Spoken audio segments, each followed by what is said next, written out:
Messieurs et dames, bonjour. Nous sommes le ministère de la Santé publique du Club des étudiants en pharmacie de l'Université officielle de Bukavu. Nous vous souhaitons bienvenue dans cette nouvelle présentation qui porte sur les mesures de prévention de la maladie à virus Ebola. C'est une maladie trop dangereuse qui menace la santé publique.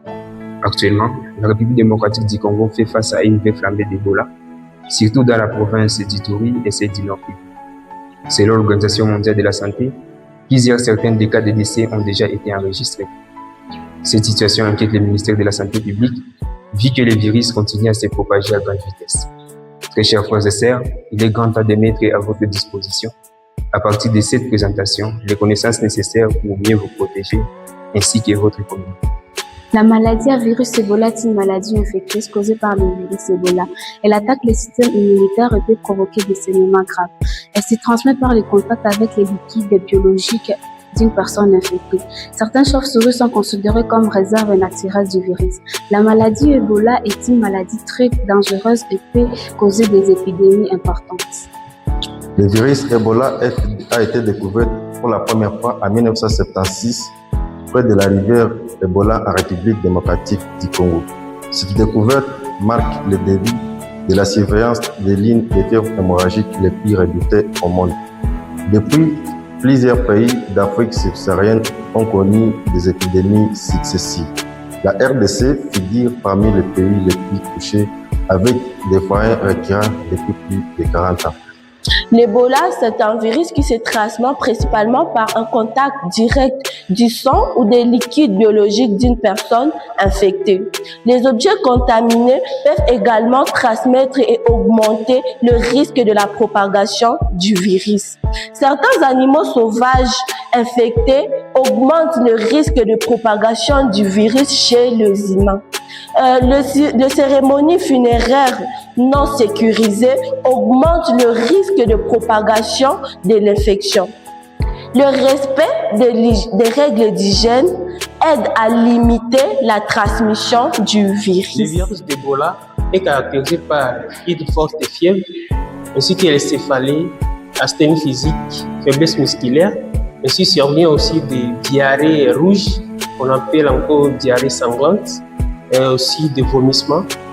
Et en cas de complications, ça peut y avoir des éruptions cutanées ainsi que des hémorragies externes tout comme internes. Le diagnostic d'Ebola s'est fait grâce à des examens médicaux réalisés dans des laboratoires spécialisés.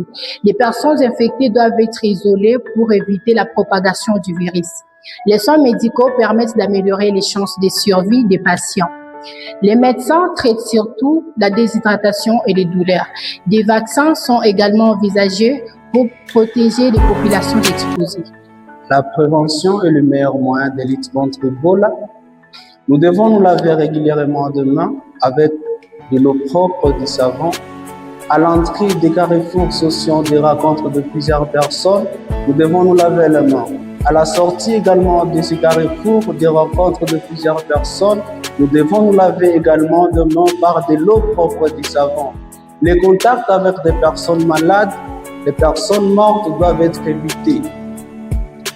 Le personnel de santé doit disponibiliser des matériels, des fournitures essentielles pour que les gens puissent avoir une prévention digne, pour que les gens puissent accéder au lavage correct de mains. Ebola provoque de nombreuses conséquences dans la société. Cette maladie peut entraîner plusieurs décès et surcharge des centres de santé. Les activités économiques diminuent souvent pendant les épidémies. Certaines familles perdent leurs revenus et les écoles peuvent être fermées. Ebola provoque également la panique et la peur dans les communautés touchées. La communauté joue un rôle très important dans la lutte contre la maladie à virus Ebola.